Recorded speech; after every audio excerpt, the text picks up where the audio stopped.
Hola, hola a todos.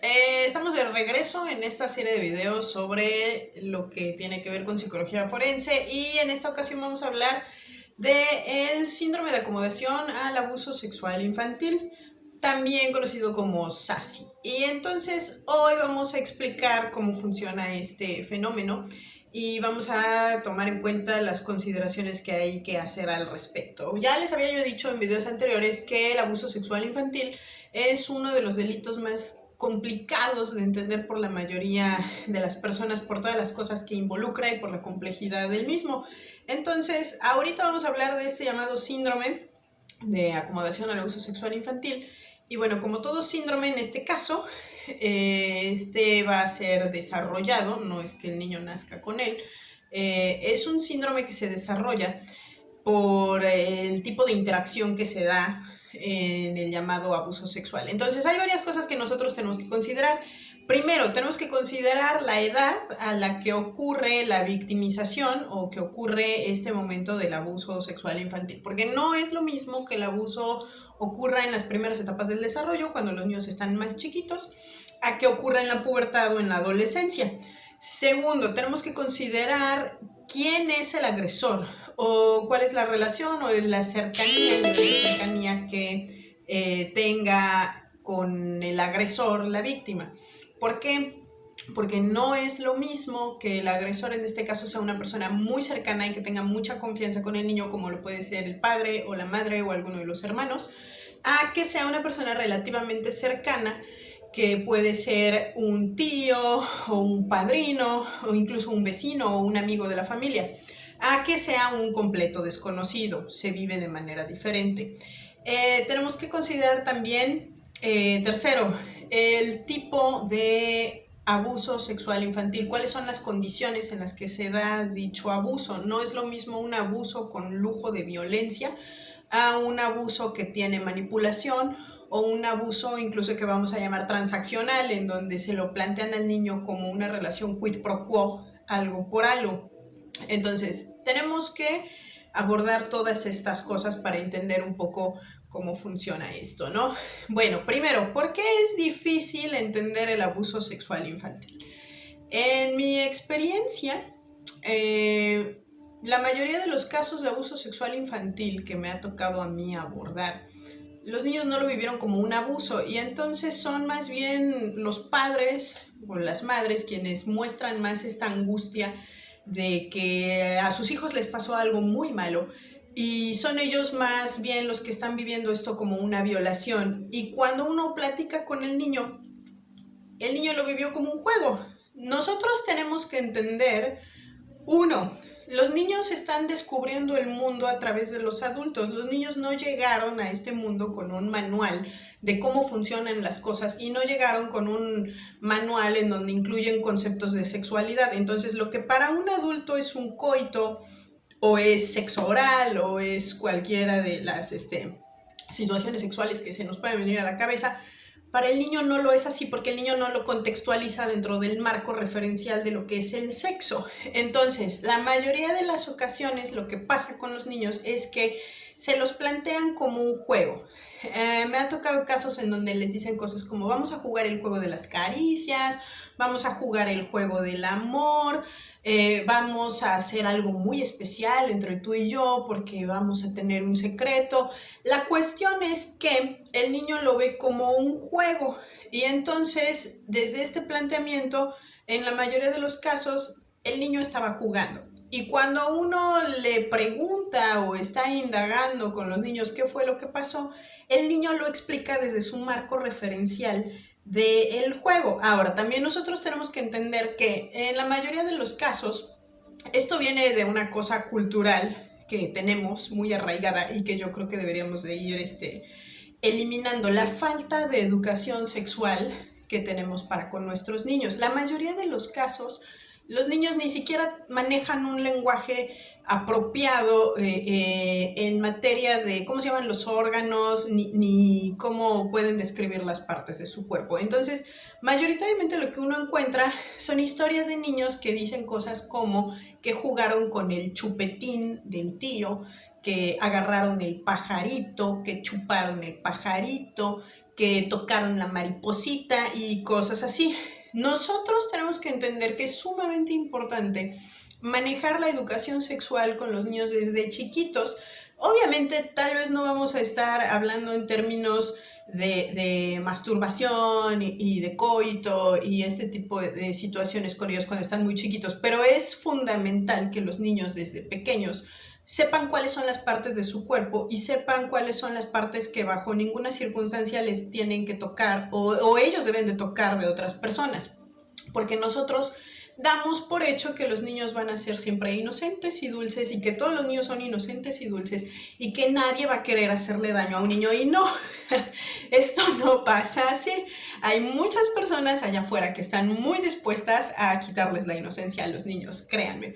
Entonces, la diferencia entre tener un niño educado en materia de sexualidad y un niño que no tiene la menor idea de lo que es la sexualidad es este momento en donde alguna persona llega y les dice: te voy a enseñar un chupetín, y tú vas a querer que tu niño tenga esta habilidad de decir: eso no es un chupetín, eso es un pene.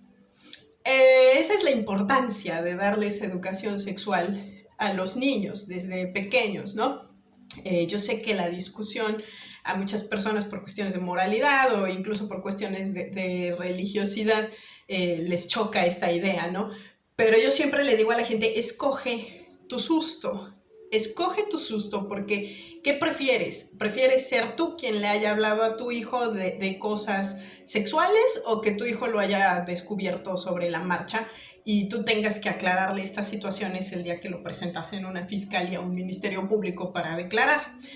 Pero bueno, volviendo a esto, es importante que los niños reciban educación sexual, también por eso, ¿no? Por la parte en la que si tu hijo ya fue víctima y viene este momento en el que tiene que entrar a declaración, es mejor que el niño sea muy específico y sea muy claro, porque quien le va a tomar la declaración al niño es un adulto, y los adultos tenemos esta tendencia a juzgar las cosas desde nuestro punto de vista adulto. Entonces, si el niño llega y no le da la menor importancia, ¿yo por qué tendría que hacerlo, no? Entonces, a este sentido, nosotros necesitamos entender eso, los matices o la complejidad de este fenómeno. Entonces, primero, en muchas ocasiones son más bien los padres los que están más asustados por la agresión y se sienten más lastimados ellos por la agresión que vivió el niño a el niño. Esto no significa que no haya habido un delito, sí lo hubo. Nadie tiene por qué tener acceso a las partes íntimas de cualquiera de los niños, aunque haya sido planteado como un juego, sigue siendo un delito. Pero tenemos que entender que dentro de la inocencia de un niño, la mayoría de ellos lo vivieron como eso. Entonces, retomando la parte de las cuestiones que tenemos que considerar, vamos a pensar en esto. Si el niño es muy pequeño y se lo plantean como un juego, tiene mayores probabilidades de desarrollar el llamado SASI, porque se va a ir adaptando. Es decir, si el niño empieza con estos juegos desde muy pequeño, desde pequeño se adapta a este tipo de interacción, e incluso muchas veces estos niños, como piensan que es un juego y para ellos verdaderamente es un juego, tratan de llevar este juego a otras esferas, ¿no? No es extraño estas historias en donde de repente descubrimos que alguno de los niños fue víctima de abuso sexual infantil, no porque hayan sido testigos directos del abuso, sino porque el niño en el kinder o con los compañeros de juego o los primos o los vecinos intenta hacer cosas que salen de la normalidad. Intenta besar a sus compañeros o intenta tocarlos en partes que generalmente nosotros consideramos que no serían apropiadas para la edad del niño, y así es como muchos abusos salen a la luz. ¿Por qué? Porque cuando se le cuestiona al niño por qué hiciste eso, pues así es como yo juego con el tío, o así juego con mi papá, y entonces así es como surge, ¿no? Pero bueno, entonces tenemos que considerar eso. ¿Por qué? Porque muchos de estos niños que vienen con esta acomodación al abuso sexual cuando son muy pequeños van a tener un punto de quiebre en lo que viene siendo la pubertad o la adolescencia, porque ahí ya es cuando oficialmente entra la educación sexual en las escuelas, y es cuando ellos se dan cuenta que de juego no tenían nada. En muchas ocasiones, aquí es cuando muchos de estos niños, vamos a decir, que vienen con este momento en donde van a sacar a la luz lo que les pasó a ellos. Y entra en juego esta parte que ya habíamos discutido en un video anterior de las 5 cuestiones que describen la vulnerabilidad de los niños víctimas de abuso sexual, que es la revelación tardía y muchas veces poco convincentes. ¿Por qué? Si tú tienes un niño que desde los 4 o 5 años o incluso desde más pequeños empezaron con este tipo de interacciones y de repente a los 9, 11 años te dice mamá o papá, pasó esto, en muchas ocasiones viene la incredulidad del adulto de ¿por qué no me habías dicho nada? O sea, si esto viene pasando desde hace 5, 6 años atrás, ¿por qué no me habías dicho nada? ¿Por qué no había dicho nada? Porque para el niño había sido un juego y porque el niño no había entendido y no había contextualizado el marco de lo que era este tipo de interacción dentro de la sexualidad. Y lo viene a entender ahora porque ya le están dando educación sexual y ya se dio cuenta de que no es un juego. Entonces ahí aguas, padres de familia o adultos significativos. Cuando un niño o un adolescente saca a la luz un tema como esto, antes de manifestar incredulidad, siempre pregunta ¿por qué me estás diciendo esto? Y que el niño trate de explicarlo en el mayor detalle posible que él pueda expresar, ¿no? Y siempre tratar de no atribuirles culpa. Pero bueno, entonces eso hablábamos, ¿no? Cuando ocurre en la pubertad o en la adolescencia, es muy común que vaya a ser una relación más bien transaccional, es decir, no es extraño encontrar niños en la pubertad o chicos en la adolescencia que si me das esto, yo accedo a hacer tal cosa. No nos vamos a ir muy lejos, de hecho no hace mucho salió una noticia de que estaban contactando vía redes sociales a varios adolescentes a los que se les hacían ofrecimientos de computadoras y celulares y cosas así, a cambio de que los chicos intercambiaran videos íntimos y muchos chicos acceden. Entonces, a este sentido vamos a decir que igualmente es un abuso, así el niño, adolescente, el puberto haya obtenido algo a cambio de. La situación es que esto viene derivado de una falta de educación sexual y otros problemas que ya se discutirán después, ¿no? En donde vamos a poder también mencionar el autoestima y la falta de comunicación que tengan con sus padres. Porque cuando un niño está dispuesto a hacer este tipo de transacciones a cambio de objetos materiales, bueno, vamos a decir que hay muchos huecos dentro de la educación moral y la educación sexual que ha recibido este niño, ¿no? Pero bueno, igualmente este tipo de manipulaciones sigue siendo un delito porque no se debe de obligar o chantajear a un menor de edad para obtener este tipo de material, ¿no? O incluso acceder físicamente a ellos. También esto no es extraño que ocurra, ¿no? Pero bueno, entonces vamos a decir, ¿por qué se desarrolla este síndrome y de qué va el síndrome? El síndrome de acomodación al abuso sexual infantil, pues vamos a decir que es ya una situación en la que el menor de edad se adapta al abuso y ya no dice nada porque es parte de su cotidianeidad. Se convierte en parte de su cotidianeidad por varias razones, ¿no? Primera, porque el niño no lo ve como un abuso e incluso en muchas ocasiones obtiene algo a cambio de este tipo de interacción, ¿no? Sean dulces, juguetes, nuevos celulares, cosas así. El niño lo ve como, bueno, pues yo nada más tengo que hacer esto y obtengo lo que yo quiero, ¿no? Entonces se convierte también en una forma en la que el niño puede conseguir cosas que no obtendría con facilidad, ¿no? Otro factor que influye, ya lo habíamos mencionado también en otro video anterior, ¿no? El miedo a romper el equilibrio del sistema. En muchas ocasiones, los menores de edad se dan cuenta de que hablar del tema podría romper el equilibrio y podría resultar peor, entonces mejor me callo. Porque vamos a tratar de imaginar solamente esta situación. Imaginemos que la persona que es víctima de abuso sexual infantil está siendo victimado por parte de su padre biológico.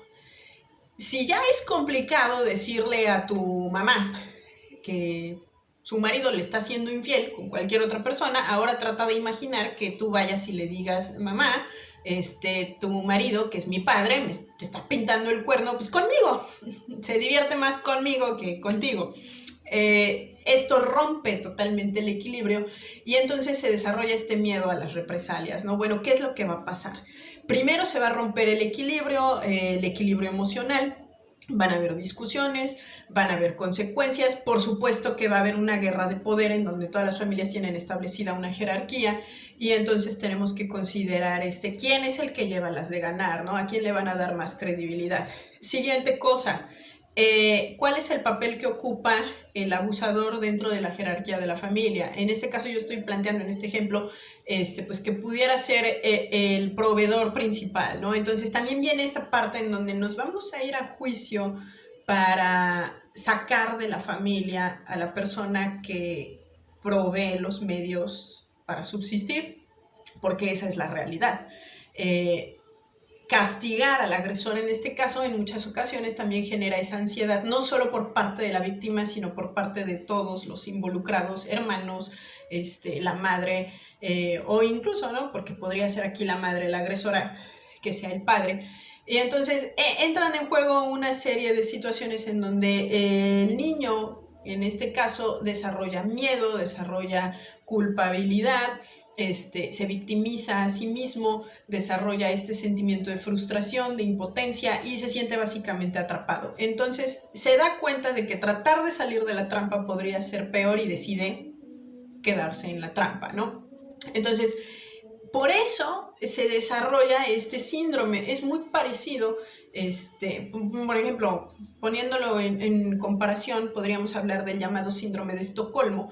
Es una situación muy, muy semejante, ¿no? Solo que aquí la diferencia es que vamos a entender que existe una relación de desequilibrio, porque estamos hablando de menores de edad con mayores de edad. Entonces ya habíamos mencionado que desde ahí ya tenemos un desequilibrio en cuestiones físicas, en cuestiones cognitivas, en cuestiones morales, porque los menores de edad, los chiquitos, los niños, ellos siempre van a estar en el entendido de que el adulto tiene la razón, de que el adulto sabe más que ellos y que lo que le diga el adulto, eso es lo que es.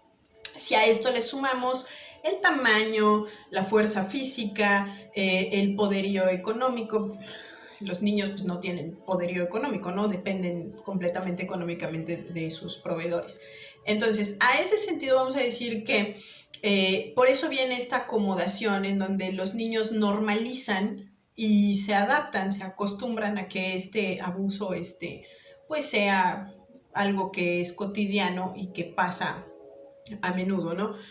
Esto incluso también lo podemos ver en víctimas de abuso sexual infantil dentro de las llamadas redes de trata de personas, porque ellos aprenden a obtener cosas a cambio de, vamos a llamarlo, favores sexuales. Entonces creen que esto es la manera normal de hacer cosas y entonces tratan de enfatizar esto dentro de su establecimiento de relaciones con los demás, ¿no? Pero bueno, entonces nosotros tenemos que considerar eso. Hablando de la jerarquía de la persona que comete el abuso, también tenemos que entender cuál es la relación que existe entre el abusador y la víctima, porque ya les decía yo al principio, no es lo mismo que sea alguien muy cercano que sentimos que vamos a destruir. Ya no lo vamos a llamar, vamos a romper el equilibrio del sistema, sino que en muchas ocasiones los niños sienten culpa de voy a destruir a mi familia. Eso es lo que va a pasar. Voy a destruir la imagen que tiene mi papá o mi mamá en la familia. Si hay hermanos, es decirle a los hermanos que esto es lo que está pasando. Ahora, algo que también hay que observar y que hay que considerar es que en la mayoría de los casos de abuso sexual infantil, donde hay varios hijos, generalmente no nada más es uno el que está siendo víctima de esto. Entonces tenemos que también considerar la posibilidad de que sean otros quienes también estén siendo víctimas del mismo abuso y que también estén experimentando el mismo síndrome de acomodación por una u otra circunstancia, ¿no? Siguiente cosa que yo les había dicho que tenemos que considerar son las condiciones en las que se da el abuso. ¿Por qué? Porque yo había dicho, ¿no? Si empezó desde muy pequeño como un juego, el niño lo ve así hasta que descubre que no es un juego y se da cuenta de que en realidad invadieron su intimidad y le faltaron al respeto. Si esto comenzó como una relación transaccional, de una cosa por otra, vamos a decir que se va a dar este equilibrio siempre que el niño o niña en cuestión pueda seguir obteniendo lo que él quiere a cambio de este tipo de cosas, hasta que una de dos, o ya no lo puede obtener porque ya no hay para dárselo, o ya no hay más cosas que le interese obtener.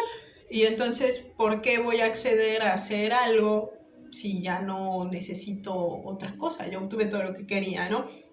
Entonces, a este sentido, vamos a decir, hay que considerar eso. Y la tercera, si hubo violencia. Si hubo violencia, tenemos que considerar el grado de violencia, si fue violencia verbal, si fue psicológica, si fue física.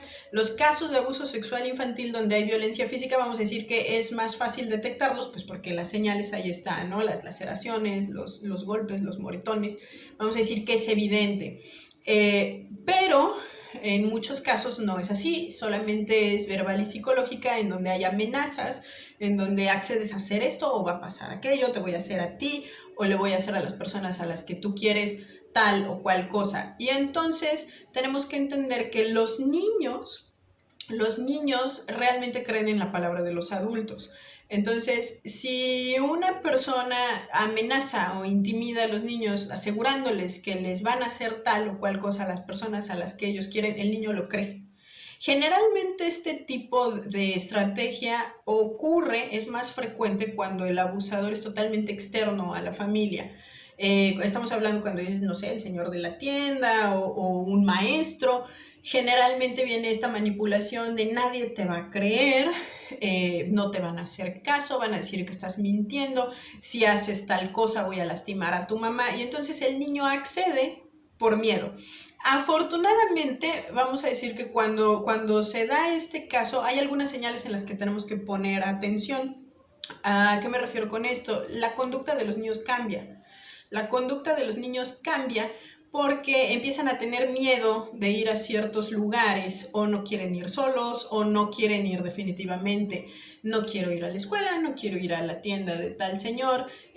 Hay niños que empiezan a experimentar regresiones, hay niños que se empiezan a orinar en la cama, o empiezan a defecar, pierden el control de esfínteres, hay niños que pierden el habla. Entonces, cuando pasan este tipo de cosas hay que poner especial atención a qué es lo que está pasando, porque vamos a decir que el niño está sintomatizando porque algo ocurrió, ¿no? Pero bueno, para cerrar esto, para que ya no se alargue mucho, vamos a decir que básicamente el síndrome de acomodación al abuso sexual infantil ocurre precisamente por, uno, la falta de educación sexual que tienen nuestros niños, en donde ellos no logran contextualizar y no logran entender muy bien qué es lo que está pasando, y si se los plantean como un juego, el niño está jugando.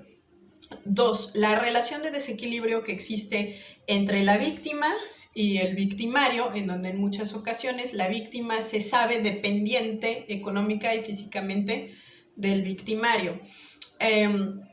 Y finalmente, vamos a decir, la relación transaccional que pudiera estar ocurriendo dentro de este complejo sistema de abuso sexual infantil. Entonces es básicamente una acomodación en donde el niño o niña percibe que cambiar este tipo de interacción podría arruinar el sistema.